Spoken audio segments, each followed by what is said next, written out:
As a therapist, I use leisure activities to help with IADLs and BADLs in order to kind of find where the patient wants to be and how to improve a session for that specific patient. So what the patient, I will go through little conversations to find out what they're interested in.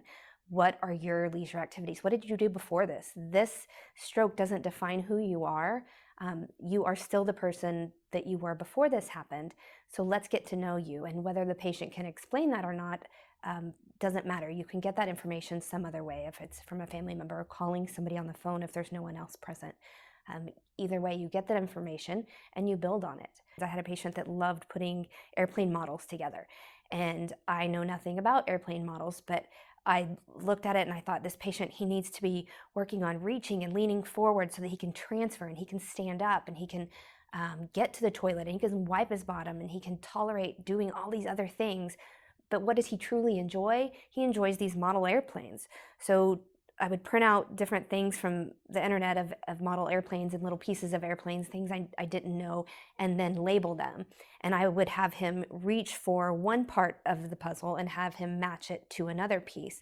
And while he was engaged in that, he wasn't aware of the fact that maybe we were weight bearing through his weaker extremity, or that he was leaning forward further than he was before. He wasn't thinking of the fear of falling.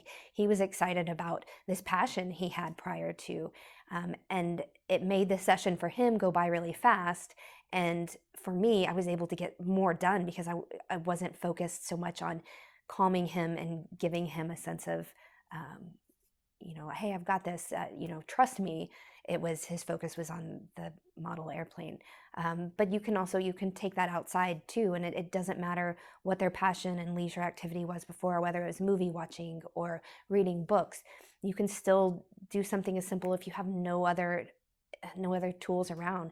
Grab a few books, cover up the author, and see if they can recognize some famous books that are well written. If you have some a library nearby, the more popular books, and or print out different things from the internet, and again, have them connect the movie stars to their face to a movie they were in, or their name, or the famous person to their spouse, or who they're married to next. If it's a younger person, there are a lot of things that you can connect to of, oh, well, I didn't really have any hobbies. I liked movies, and I liked finding out the latest gossip on the internet about celebrities.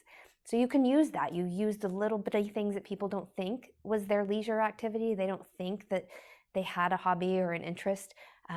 You find it and you engage them in it to get more out of them in a therapeutic perspective, and to help increase their functional independence.